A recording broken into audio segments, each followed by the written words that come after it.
নমস্কার আপনাদের সবাইকে। আজকে আপনাদের জন্য একটা কিচেন টিপস নিয়ে হাজির হয়েছি।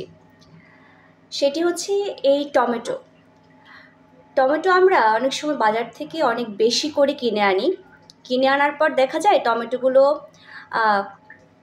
পচে যাচ্ছে, আমরা রাখতে পারছি না। ফ্রিজে রাখার পরও দেখা যায় টমেটোগুলো পচে যাচ্ছে।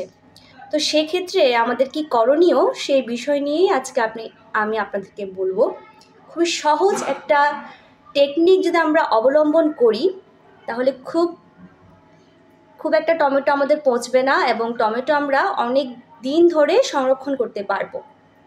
সেক্ষেত্রে আমাদের যেটি করতে হবে, আমরা প্রথমে এই যে সবুজ সবুজ যে অংশটি আছে, এই যে অংশটি, এটি ফেলে দিব।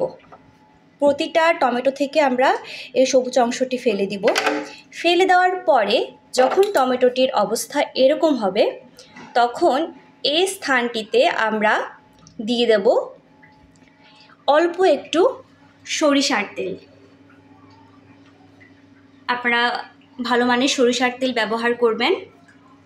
আমি এখানে একটু সরিষার তেল নিয়েছি এবং এখান থেকে সরিষার তেল নিয়ে আমরা যদি এই টমেটোর এই জায়গায় যদি দিয়ে দিই তাহলে আমাদের টমেটোটি অনেক দিন পর্যন্ত আমরা সংরক্ষণ করতে পারবো।